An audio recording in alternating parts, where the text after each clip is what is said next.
بسم الله الرحمن الرحيم. الحمد لله نحمده ونستعينه ونستغفره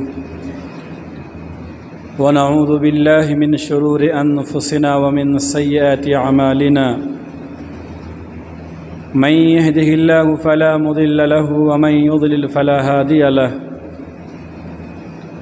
وأشهد أن لا إله إلا الله وحده لا شريك له.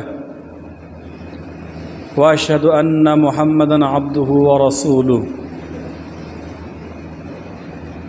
يا أيها الذين آمنوا اتقوا الله حق تقاته ولا تموتن إلا وأنتم مسلمون. يا أيها الناس اتقوا ربكم الذي خلقكم من نفس واحدة وخلق منها زوجها وبث منهما رجالا كثيرا ونساء.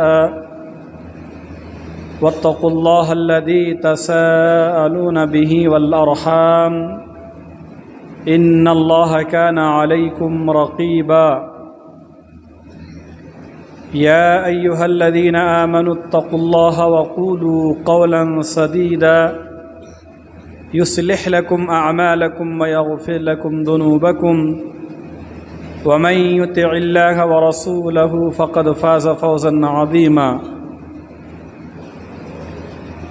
أما بعد فإن خير الحديث كتاب الله وخير الهدي هدي محمد صلى الله عليه وسلم وشر الأمور محدثاتها وكل محدثة بدعة وكل بدعة ضلالة وكل ضلالة في النار.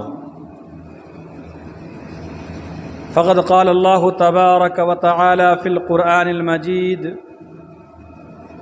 أعوذ بالله من الشيطان الرجيم. بسم الله الرحمن الرحيم. فأما من طغى وآثر الحياة الدنيا فإن الجحيم هي المأوى. وأما من خاف مقام ربه ونهى النفس عن الهوى فإن الجنة هي المأوى.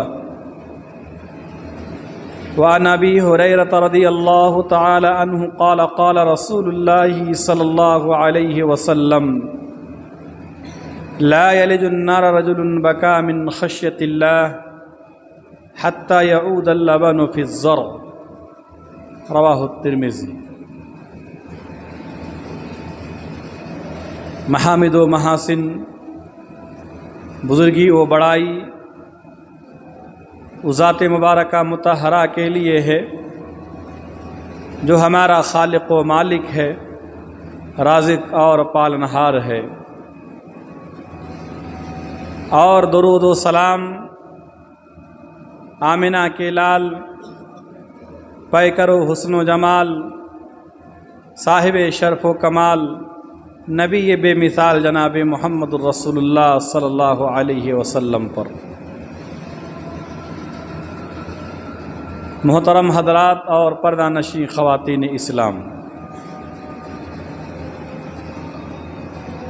خوف و خشیت کی اہمیت کے متعلق گزشتہ جمعہ تفصیلی باتیں ہوئی تھیں کہ خشیت الہی ملائکہ کی صفت ہیں. فرشتے بھی اللہ تبارک و تعالیٰ کا خوف کھاتے ہیں. خشیت الہی انبیاء و رسل علیہم الصلاۃ والسلام کی صفت ہیں. انبیاء و رسل بھی اللہ تبارک و تعالیٰ کا خوف کھاتے تھے. اسی طرح خشیت الہی علماء کی صفت ہے. جو اہل علم ہوتے ہیں، جو علم رکھتے ہیں، وہ اللہ تبارک و تعالیٰ سے بہت زیادہ ڈرتے ہیں. اسی طرح خشیت الہی صلحاء یعنی نیک لوگوں کی صفت ہیں. نیک لوگ اللہ تبارک و تعالیٰ سے بڑے ڈرتے ہیں، بہت ہی خوف کھاتے ہیں. یہاں تک کہ جمادات بھی اللہ تبارک و تعالیٰ سے ڈرتے ہیں، یہ اس بات کی علامت ہے کہ خشیت الہی کی بڑی اہمیت ہے۔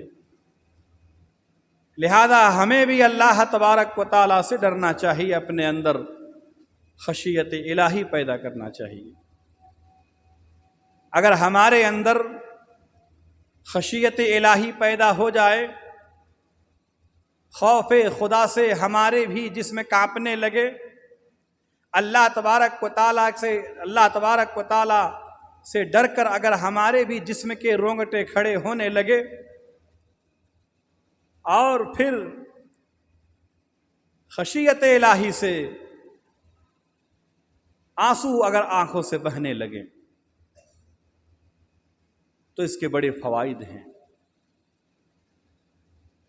سب سے بڑا فائدہ یہ ہے خشیت الہی کی کہ خشیت الہی دلوں کو اصلاح کرتا ہے۔ جس دل میں اللہ تبارک و تعالیٰ کا خوف ہوتا ہے، وہ دل بیدار ہیں، زندے ہیں، وہ دل قرآن و حدیث کی وعظ و نصیحت سے عبرت حاصل کرتے ہیں، ڈرتے ہیں وہ۔ چنانچہ اللہ تبارک و تعالیٰ نے سورہ اعلیٰ کے اندر فرمایا فَإِن نَفَعَتِ الذِّكْرَىٰ سَيَذَّكَّرُ مَن يَخْشَىٰ۔ اے نبی، اگر نصیحت نفع پہنچائے تو نصیحت کیجئے۔ پھر فرمایا سَيَذَّكَّرُ مَن يَخْشَىٰ، عن قریب نصیحت وہی پکڑے گا جو ڈرے گا۔ سَيَذَّكَّرُ مَن يَخْشَىٰ، جن کے اندر خشیت ہوگی، خوف خدا ہوں گے، وہ ضرور قرآن و حدیث سے عبرت حاصل کریں گے، نصیحت حاصل کریں گے، اور اس سے دلوں کی اصلاح ہوگی۔ وہ شخص بیدار اور زندے لوگوں میں شمار ہوں گے۔ آج واقعہ یہ ہے کہ قرآن و حدیث کی باتیں ہمیں بہت ہی بور لگتے ہیں، ہم بیزاری کا اظہار کرتے ہیں، ہمیں قرآن و حدیث سننا پسند نہیں ہے، سن لیتے ہیں تو پھر دلوں تک پہنچتے ہی نہیں ہیں۔ دل کی دنیا میں کوئی انقلاب پیدا ہی نہیں ہوتا ہے، کوئی تبدیلی نہیں آتی ہے، نہ ہمارے رونگٹے کھڑے ہوتے ہیں، نہ پسینے چھوٹتے ہیں، نہ جسم پر کپ کپی طاری ہوتی ہے، نہ دلوں کی دھڑکن تیز ہوتی ہے، اور نہ ہی آنکھوں سے آنسو نکلتے ہیں۔ اگر خشیت الہی کسی شخص کے اندر پیدا ہو جائیں تو وہ نصیحت قبول کریں گے، وہ عبرت حاصل کریں گے قرآن و حدیث سے۔ اسی طرح خشیت الہی کا ایک اور فائدہ یہ ہے کہ صاحب خشیت ہدایت کے مستحق ہیں، رحمت کے مستحق ہیں۔ ہدایت یافتہ وہی ہیں جن کے دلوں میں خوف خدا ہے، جو اللہ سے ڈرتے ہیں۔ اللہ تبارک و تعالیٰ نے سورہ توبہ آیت نمبر 18 کے اندر فرمایا انما یأمر مساجد اللہ من آمن باللہ والیوم الآخر واقام الصلاة وآت الزکاة ولم یخش الا اللہ فعسى اولئک ان یکونوا من المہتدین۔ اللہ کے گھروں کو، اللہ کی مسجدوں کو وہی لوگ آباد رکھتے ہیں جو اللہ پر اور یوم آخرت پر ایمان رکھتے ہیں، جو نماز قائم کرتے ہیں، جو زکوٰۃ ادا کرتے ہیں، وَلَمْ يَخْشَ إِلَّا اللَّهِ، اور اللہ کے سوا کسی سے نہیں ڈرتا۔ یہی لوگ مسجدوں کو آباد رکھتے ہیں، اللہ کے علاوہ کسی سے ڈرتا ہی نہیں ہے۔ فَعَسَىٰ أُولَٰئِكَ أَن يَكُونُوا مِنَ الْمُهْتَدِينَ، توقع ہے، ممکن ہے کہ یہی لوگ ہدایت یافتہ ہیں۔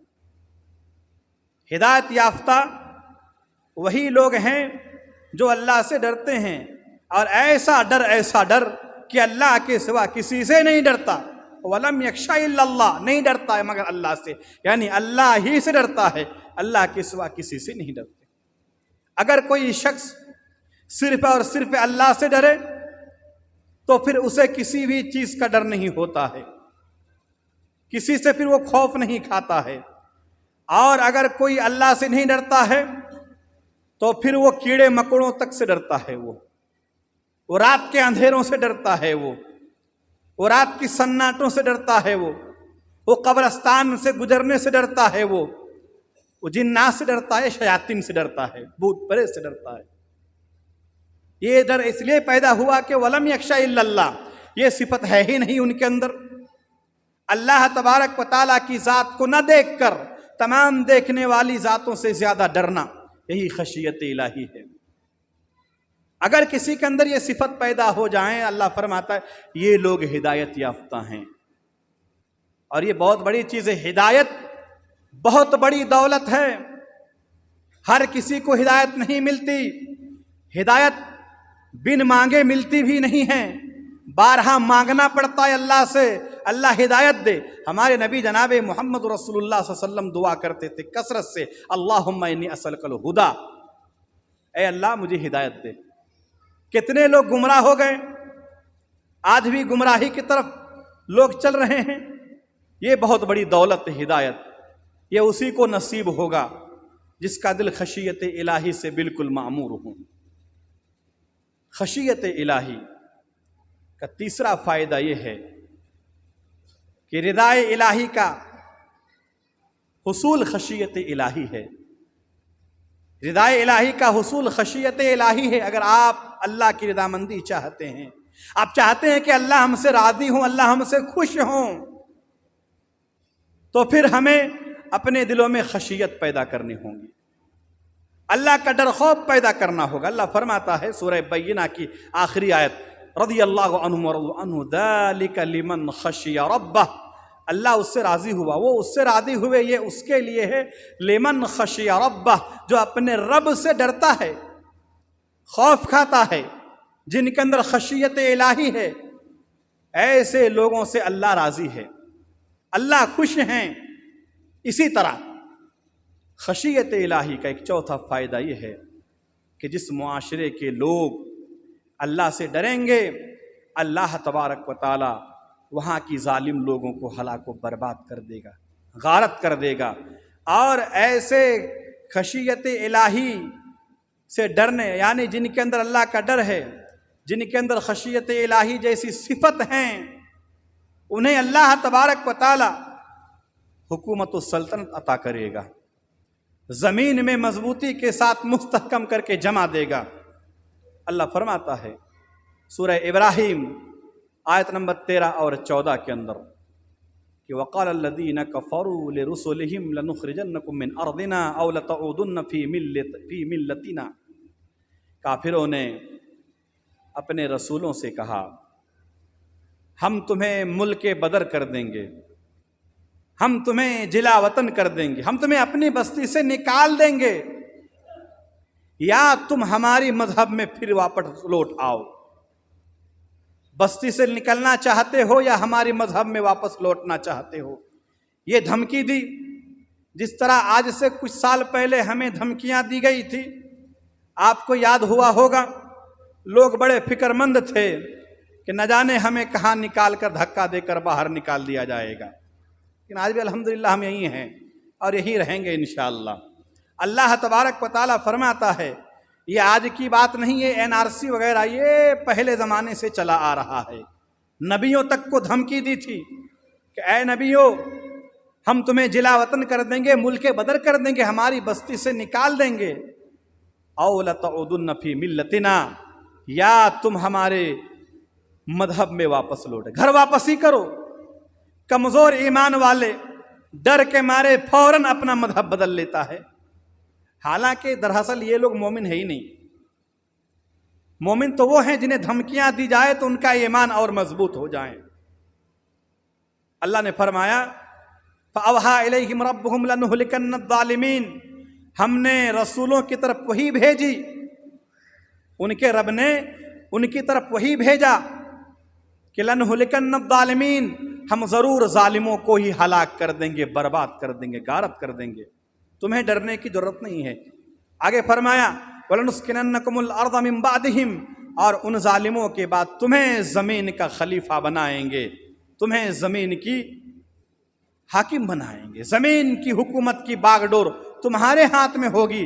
کرنا کیا ہوگا؟ آگے آیت لمن خاف مقامی و خاف وعید، لمن خاف مقامی و خاف وعید، یہ کرنا ہوگا، یہ اس کے لیے ہے جو میرے سامنے کھڑا ہونے سے ڈرتا ہے اور میری وعید سے خوف زدہ رہتا ہے، جس کے اندر اللہ تبارک و تعالیٰ کے یہاں ڈرنے سے ڈر ہو. اب آپ کبھی سوچے ہیں اللہ کے یہاں کھڑا ہونا پڑے گا؟ وَيَأْتِي يَوْمَ الْقِيَامَةِ فَرْدًا، یہ جمے گا پھر وہاں نہیں ہوں گے، تنہا تنہا اللہ بلائے گا، کوئی دوست، کوئی یاری، کوئی کام نہیں آئے گا. یوم القیامت فردا، اللہ تبارک و ایک ایک کر کے بلائے گا. سب کو اللہ نے گر رکھا ہے. وَعَدُّهُمْ عَدًّا، اللہ نے سب کا جنگننا کر کے رکھا ہے.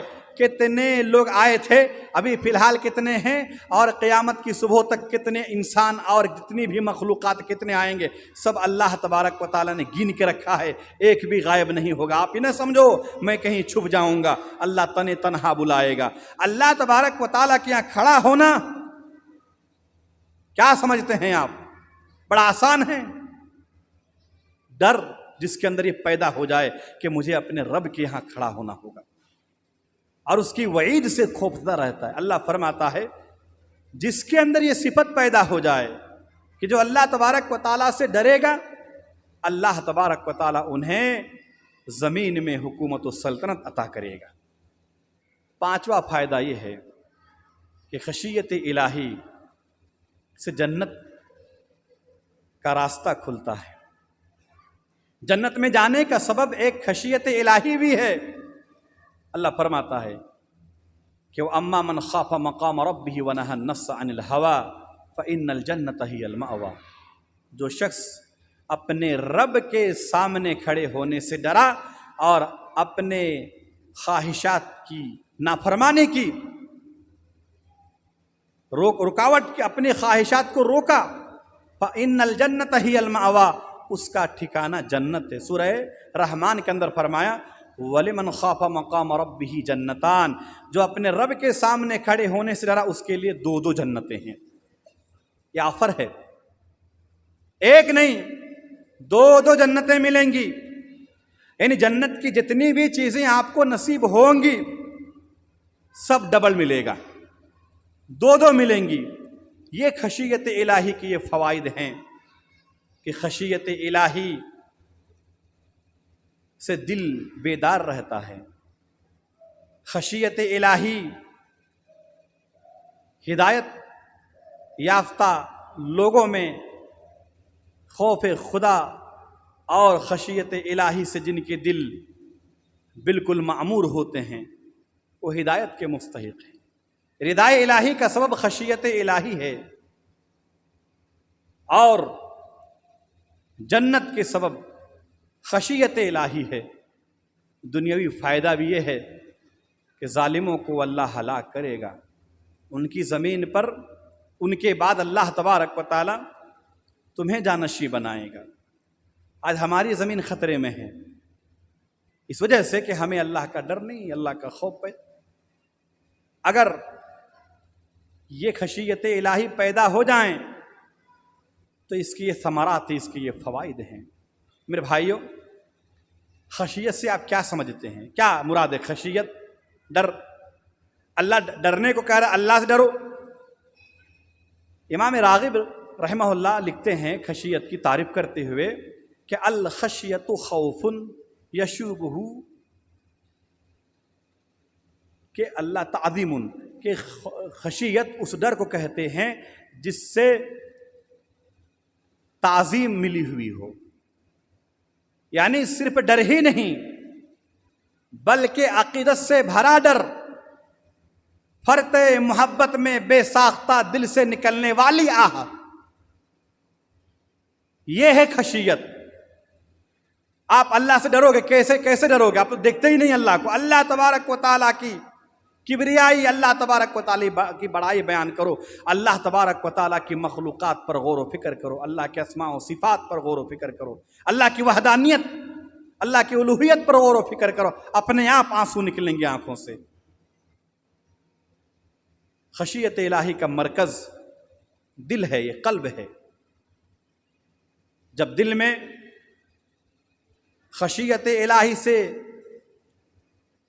الہی کے جذبات جب دل میں ابھرتا ہے تو پوری ہستی کے اندر، پورے وجود کے اندر خشیت الہی کا نور پھیلتا ہے. دل کی دھڑکنیں تیز ہوتی ہیں، ہاتھ پاؤں میں کپ کپی شروع ہو جاتی ہے، بدن کے رونگٹے کھڑے ہو جاتے ہیں، پیشانیاں پسینوں سے شرابور ہو جاتا ہے اور آنکھوں سے آنسو نکل آتا ہے۔ یہ جو آپ اللہ تبارک و تعالیٰ کے ڈر سے آنسو بہائیں گے، زیادہ آنسو بہانے کی ضرورت نہیں ہے، بس ایک قطرہ آنسو نکلے اللہ تبارک و تعالیٰ کے ڈر سے، ایک قطرہ۔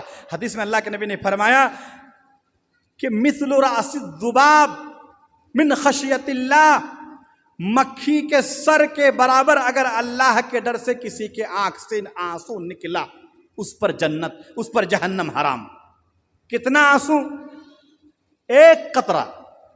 اللہ تبارک و تعالیٰ کو ایک قطرہ آنسو تمام چیزوں سے زیادہ محبوب ہے، پسندیدہ ہے۔ اللہ کے نبی صلی اللہ علیہ وسلم نے فرمایا لیس شیء احب الی اللہ تعالی من قطرتین، دو قطروں سے اور دو نشانیوں سے زیادہ اللہ تبارک و تعالیٰ کو کوئی چیز محبوب نہیں۔ اس میں سے ایک قطرہ کیا ہے؟ من قطرۃ دموع من خشیت اللہ، اللہ تبارک و تعالیٰ سے ڈر سے نکلنے والا وہ ایک قطرہ، ایک قطرہ آنسو، مکھی کے سر کے برابر اللہ کے ڈر سے نکلنے والا آنسو اگر آنکھوں سے نکل جائے، اللہ کے نبی صلی اللہ علیہ وسلم نے فرمایا یہ اللہ کو سب سے محبوب ہے، پسندیدہ ہے۔ اور وہ جہنم، جس جہنم کو 7 کیا 70 سمندروں کی پانی نہیں بجھا سکتا ہے، ایک قطرہ آنسو سے وہ جہنم کی آگ حرام ہو سکتی ہے۔ اللہ کے نبی جناب محمد رسول اللہ صلی اللہ علیہ وسلم نے فرمایا، جامع ترمذی کی روایت ہے، آپ نے فرمایا کہ لن یلج النار رجل بکا من خشیت اللہ حتی یعود اللبن فی الضر، جو شخص اللہ کے ڈر سے رویا، اللہ کے ڈر سے جو رویا،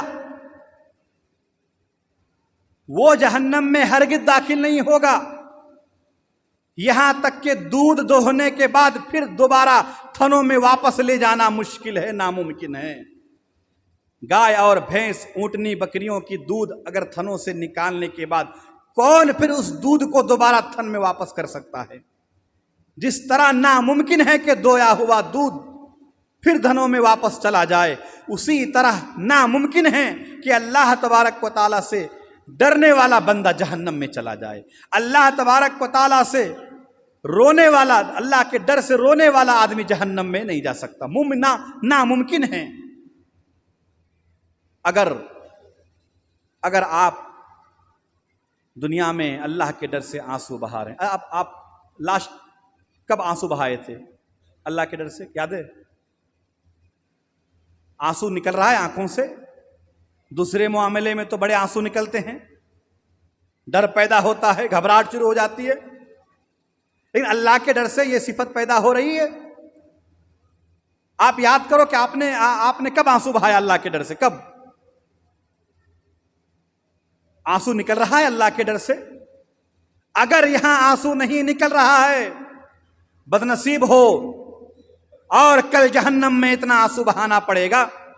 اللہ کے نبی صلی اللہ علیہ وسلم نے فرمایا، صحیح الترغیب والترہیب کی روایت ہے کہ جہنمی اس قدر آنسو بہائیں گے، اس قدر آنسو بہائیں گے، اس قدر آنسو بہائیں گے کہ ان کی آنسوؤں میں کشتیاں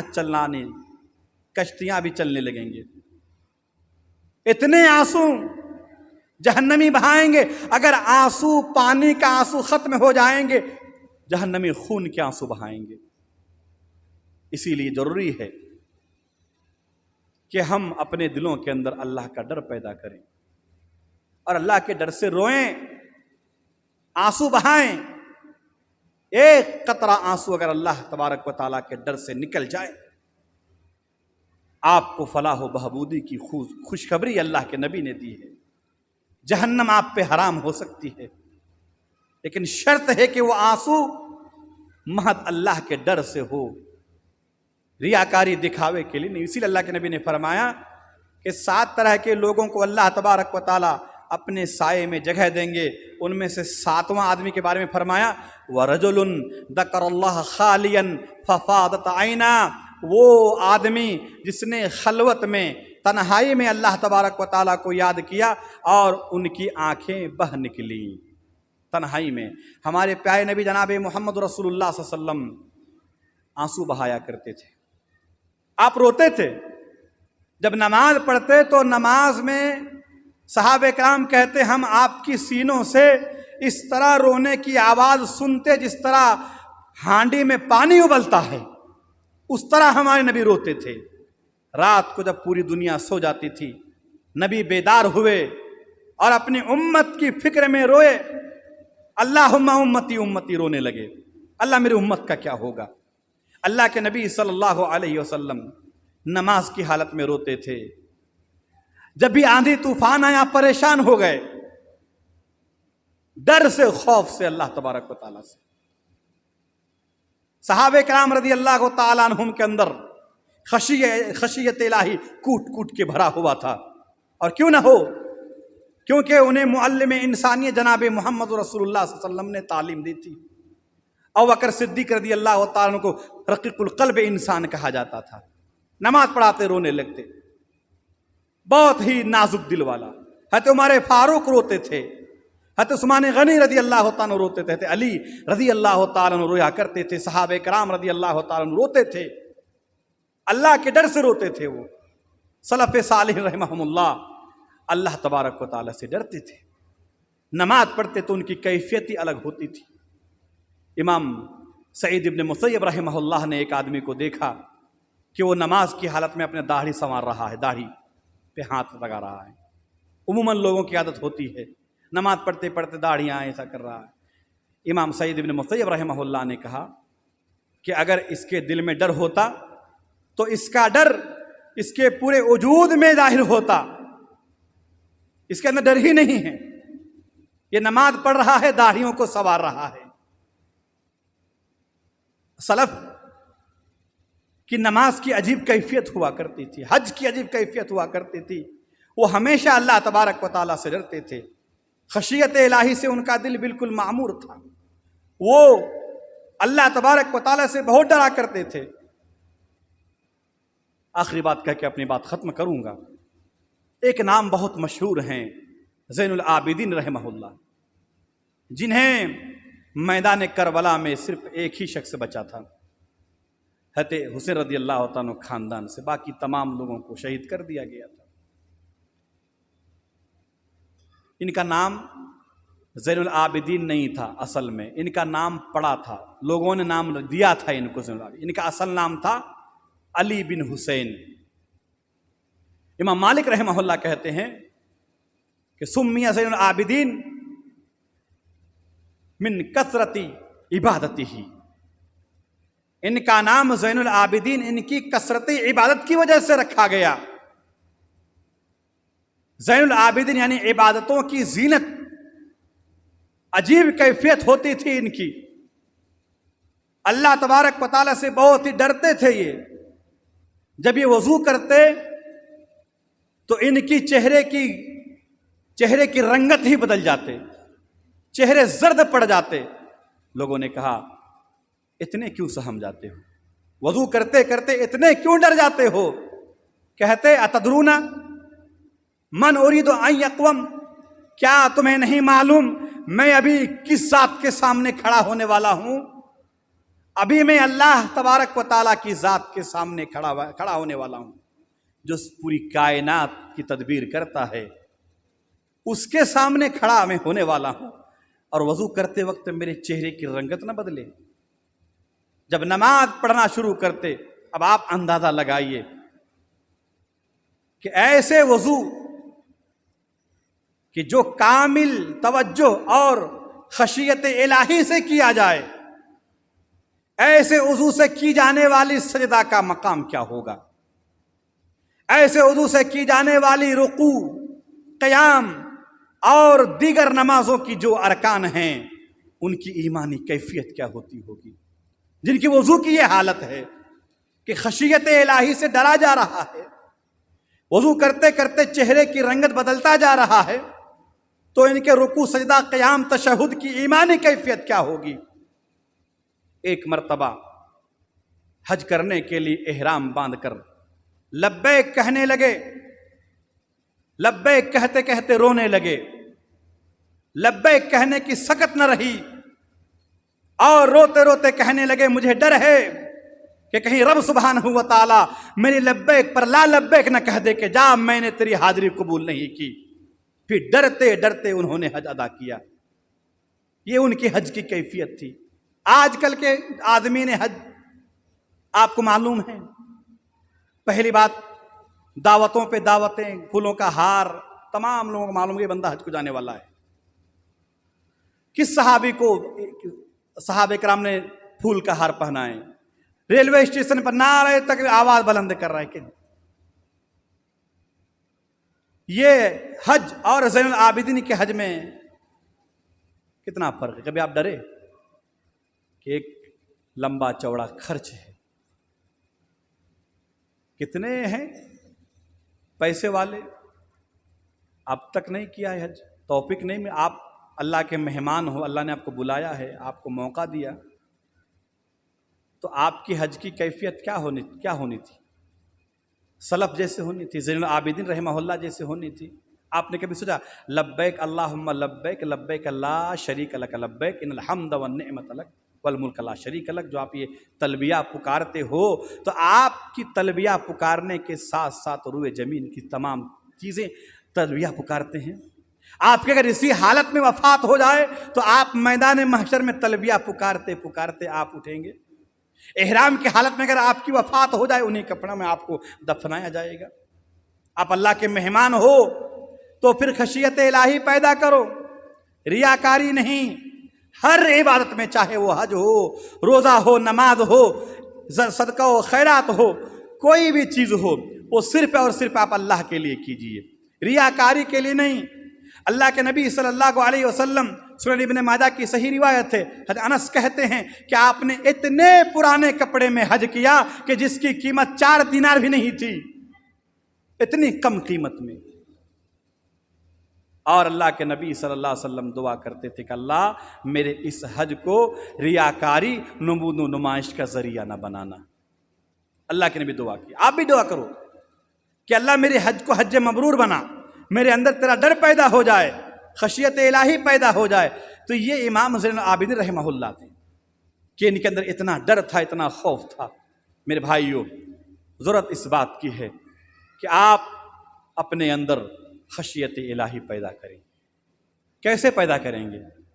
اللہ کا ڈر کیسے ہوگا پیدا؟ کیسے آنکھوں سے آنسو نکلیں گے؟ کیسے آنکھیں نم ہوں گی؟ کیسے آنکھیں اشکبار ہوں گی؟ کیسے میں روؤں اللہ کے ڈر سے؟ میں روؤں کیسے؟ یہ بڑا اہم سوال ہے۔ اب کیسے روئیں گے اللہ سے؟ اللہ کے نبی جناب محمد رسول اللہ صلی اللہ علیہ وسلم کیسے روتے تھے؟ صحابہ کرام کیسے اللہ کے ڈر سے آنسو بہاتے تھے؟ سلف صالح رحمہ اللہ کیسے اللہ سے ڈرا کرتے تھے؟ آپ قرآن پڑھو، قرآن پڑھو، آنکھوں سے آنسو نکلیں گے۔ حضرت ابی بن کعب رضی اللہ تعالی عنہ بڑے قاری تھے۔ اللہ کے نبی صلی اللہ علیہ وسلم نے فرمایا کہ مجھے سورہ بینہ پڑھ کر سناؤ، لم یکن الذین کفروا من اہل الکتاب، یہ سورت مجھے پڑھ کے سنا۔ ابی بن کعب کہنے کہ اللہ کے رسول میں آپ کو پڑھ کے سناؤں جبکہ آپ پر قرآن کا نزول ہو رہا ہے؟ کہا کہ اللہ نے تیرا نام لیا، کہ میرا نام لیا ہے؟ پھر وہ رونے لگے۔ حضرت اسید بن حضیر پہلے کافر تھے، مشرک تھے، اسلام قبول کیا اور قرآن کی تلاوت رات کو جاگ جاگ کر قرآن پڑھا کرتے تھے اور اللہ کی راہ میں اللہ کے ڈر سے آنسو بہایا کرتے تھے۔ قرآن پڑھو، قرآن کے اندر اتنی تاثیر ہے کہ آپ کی دل کی دنیا بدل سکتی ہے، آپ کے ہنستے ہوئے چہرے کو غمزدہ کر سکتی ہے، آپ کے سوکھے ہوئے آنکھوں میں نمی پیدا کر سکتی ہے۔ آپ قرآن کے معنی مفاہیم پر غور و فکر کر کے پڑھو، آنسو نکلیں گے۔ آپ قرآن پڑھا کرو اور قبرستان جایا کرو، موت کو یاد کیا کرو، آنسو نکلیں گے۔ اللہ تبارک و تعالیٰ کو تنہائی میں یاد کیا کرو، اللہ تبارک و تعالیٰ کا ڈر پیدا ہوگا۔ ہنسا کم کیا کرو، کم ہنسو، زیادہ ہنسنے سے دل مردہ ہو جاتا ہے، کوئی بات پھر دل اتنی طاقت ہی نہیں رکھتا، استعداد اور صلاحیت دل کی ختم۔ چاہے آپ پورا قرآن پڑھ کے سنا دو، نبی کی پوری احادیث پڑھ کے سنا دو، دلوں کے اندر کوئی ہلچل نہیں ہوگی۔ ہنسنے سے اللہ کے نبی نے فرمایا زیادہ ہنسا مت کرو، دل مردہ ہو جائے گا۔ ہر وقت کا ہنسنا تجھے برباد نہ کر دے، تنہائی کے لمحوں میں کبھی رو بھی لیا کر۔ آج دیکھیے ہنسی کی محفل ہے، کیا ہنسی ہے ایک آدمی کی، لوٹ پوٹ ہو جا رہے ہیں ہنس ہنس کے، پھیپھڑے سوکھ جا رہے ہیں، ہنستے ہنستے آنکھوں سے آنسو نکل آ رہا ہے۔ اتنی ہنسی، ہنسی کی ویڈیو آ جائے، اپنے دوستوں کو شیئر کر، تم بھی ہنسو، میں نے بہت ہنسا، تم بھی ذرا یہ ویڈیو دیکھ کے ہنس لو۔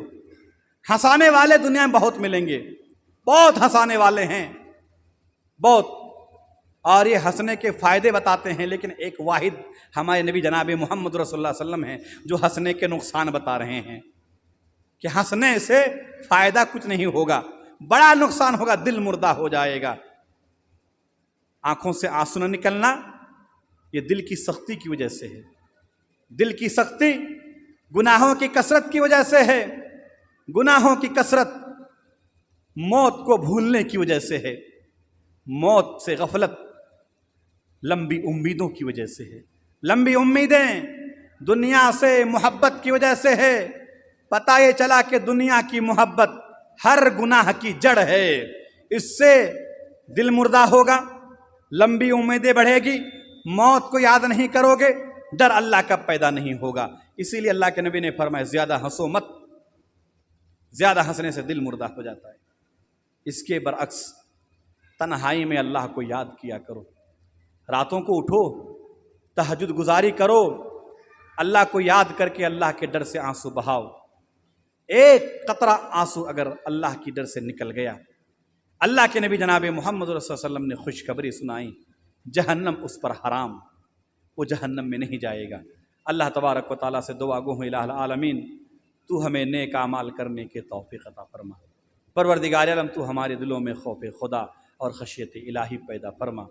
الہ العالمین تو ہماری تمام عبادتوں میں اخلاص اور خلوص پیدا کر، ریاکاری نمود و نمائش سے پروردگار عالم تو ہمیں بچا۔ ہم میں سے جو پریشان ہیں اللہ تو ان کی پریشانی کو دور فرما، جو بیمار اللہ تو انہیں شفائے کاملہ عاجلہ عطا فرما۔ تو تمام مسلمانوں کی بالخصوص فلسطین کے مسلمانوں پہ رحم و کرم فرما۔ ہم جب تک زندہ رہیں تو ہمیں ایمان کی حالت میں زندہ رکھو، جب ہمارا خاتمہ ہو زباں پر کلمہ لا الہ الا اللہ آمین۔ ان فی ذلک لذکریٰ لمن کان لہ قلب القى السمع وهو شہید۔